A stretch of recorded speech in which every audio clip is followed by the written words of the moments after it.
Miss Greedy by Roger Hargreaves. Little Miss Greedy certainly was. What? Greedy, I says, as greedy as a giant. And giants are really very greedy indeed. Little Miss Greedy lived in Cherry Cake Cottage. One lovely summer morning on Monday, little Miss Greedy awakes earlier than usual. She felt rather hungry, and so she went into the kitchen and cooked herself some breakfast. Some breakfast indeed, sausages. Now, if you have sausages for breakfast, or if I had sausages for breakfast, how many sausages would we have? 1, perhaps 2, maybe 3. Guess how many sausages little Miss Greedy had for breakfast? 66. Go on, count them. 66. The sizing sausages, which is different to say and even more difficult to eat, unless you're little Miss Greedy. Little Miss Greedy cut the last sausage on her plate in two and popped and half into her mouth. She sighed contentedly. That was nice, she thought to herself. Now what else shall I have? Guess what? Toast. Now if you have toast for breakfast, or if I have toast for breakfast, how many slices would we have? Perhaps 2, maybe 3. Guess how many slices of toast little Miss Greedy have for breakfast? 23. 23 tasty slices of stamping toast and mermaid. Just as little Miss Greedy was licking the last crumb of the 23rd slice of toast from her lips, there was a knock at the door of Cherry Cake Cottage. It was the postman. Letter for you, little Miss Greedy, he says cheerfully. Oh, good, smiled Miss Greedy, for she liked it when somebody sent her letter. Would you like a cup of tea while you're here? She asked. I'm going to have one.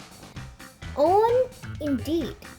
Just look at the size of little Miss Greedy's teapot.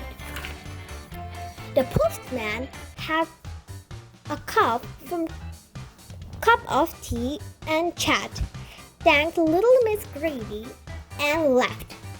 Little Miss Greedy poured herself another cup and opened her letter. It was from her cousin, Mr. Greedy.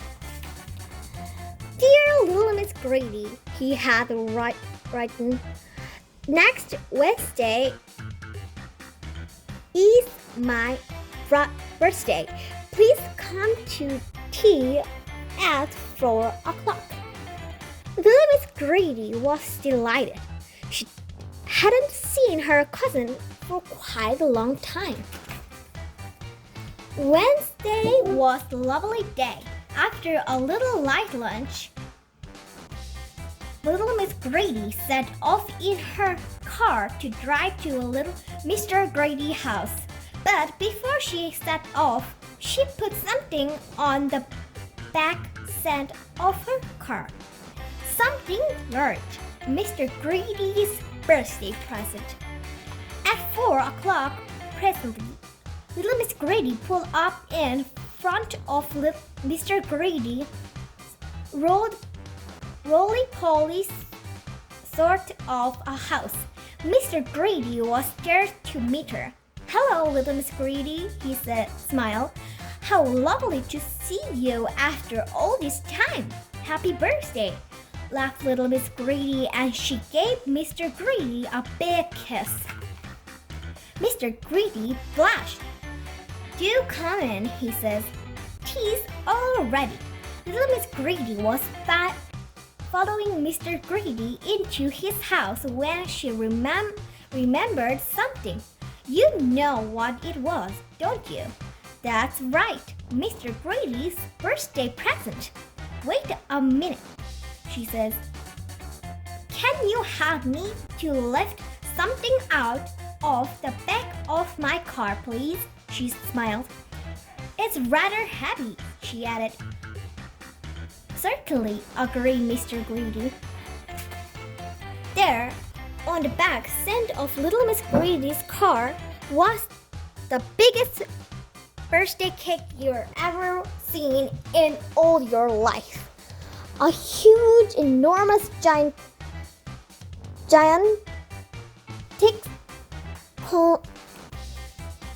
colossal cake with pink ink icing on top and strawberry jam in the middle. I only put one candle on it, explained little Miss Greedy as they carried into the house, because I've forgotten how old you are. Oh, you shouldn't have, laughed Mr. Greedy. He licked his lip. But I'm glad you did.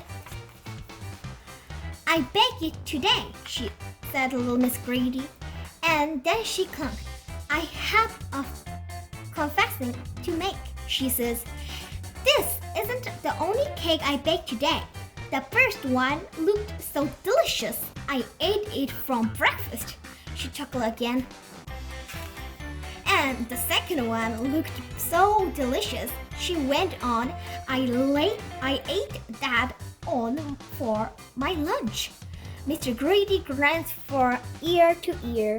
Time for tea, little Miss Greedy, he says. The